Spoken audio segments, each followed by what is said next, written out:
Le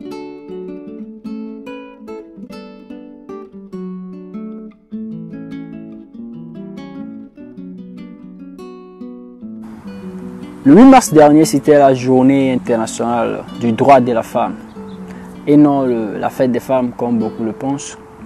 Dans cette vidéo, je vais beaucoup plus m'axer sur la femme. La femme, c'est un mystère pour commencer parce que il y a beaucoup de choses qui tournent autour de la femme. Beaucoup de femmes même ne savent pas ce qu'elles sont en vrai.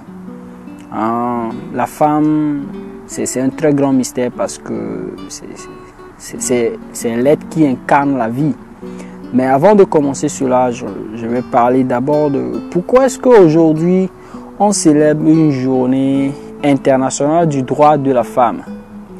Moi, je trouve ça vraiment absurde parce que c'est un peu comme la femme a eu besoin de se battre pour qu'on puisse lui donner une place dans la société, comme si elle était une étrangère, comme si elle était un invité dans ce monde, comme si elle était une servante qu'on veut ramener au rang de la royauté. C'est vraiment absurde, hein? C'est vraiment absurde, si vous voyez l'ampleur de ce dont je veux parler.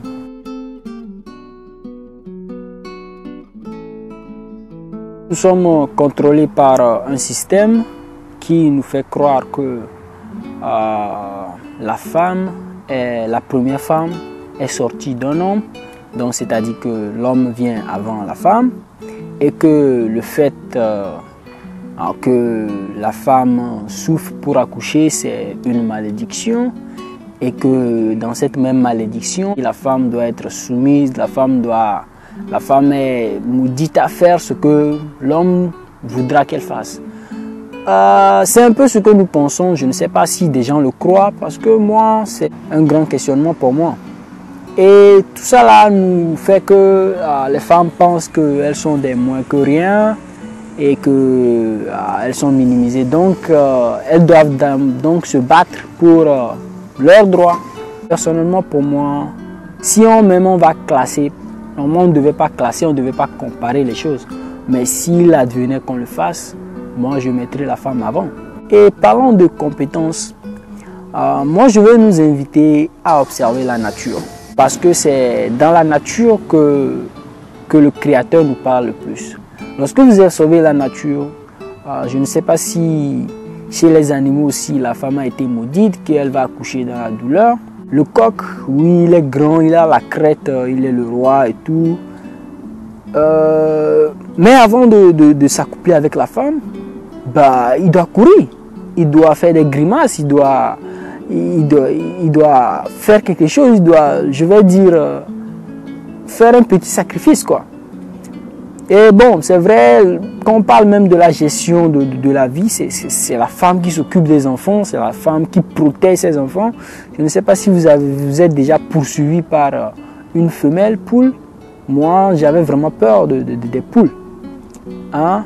La femme dans la jungle, lorsqu'on dit souvent que le lion est le roi de la forêt, mais est-ce que vous avez déjà vu une lionne qui veut protéger ses enfants, une lionne qui a faim? Hein? Le plus grand travail, c'est la femelle. Hein? C'est la femelle qui porte la vie, c'est la femelle qui protège la vie, c'est la femelle qui est la gardienne de la vie. Maintenant, revenons à l'être humain. En anglais, par exemple, on appelle la femme woman. Et j'ai fait mes recherches, ça vient de woman. Womb, c'est un peu comme l'utérus, c'est là où la vie est. Donc, woman, c'est un peu comme l'homme qui a le womb, l'homme qui a l'utérus, c'est-à-dire l'utérus, c'est le lieu où se trouve la vie. Et lorsqu'on retourne dans les traditions africaines se basent beaucoup plus sur les signes des traditions africaines, se basent beaucoup plus sur l'origine de la vie. Et lorsqu'on voit tous ces signes, beaucoup tournent autour de l'utérus de la femme. Parce que c'est là-bas l'origine de la vie. C'est là-bas que nous naissons. Que tu sois homme, que tu sois femme, c'est là-bas que tu nais. La femme, elle est responsable de la vie. Nous devons le voir sur ce point-là. La femme, elle est porteuse de la vie. La femme a le pouvoir. La femme, moi je ne pense pas même que la femme devrait se battre pour leurs droits. Parce qu'elles ont le pouvoir. C'est la société qui les oblige à se mettre dans cette position. La femme, elle est divine, quoi. Moi, je vais classer, s'il faut classer, c'est Dieu, la femme, les hommes et les enfants, quoi. Il n'y a rien à faire. Il n'y a rien à faire. Ouais, c'est vrai que maintenant, on doit revoir la société, réorganiser les choses et tout. Mais si on va classer, si vous voulez vous mettre à la comparaison, comparer à la femme, l'homme vient après, quoi. Parce que c'est la force même, c'est la femme. La vie, la création, c'est le féminin. Donc moi, j'aimerais inviter toutes les femmes à ne pas se minimiser. Parce que vous avez une très forte puissance, une très grande puissance que vous pouvez mettre en pratique. Et même dans la Bible, on dit qu'un homme qui trouve une bonne femme a trouvé une perle ou un truc comme ça.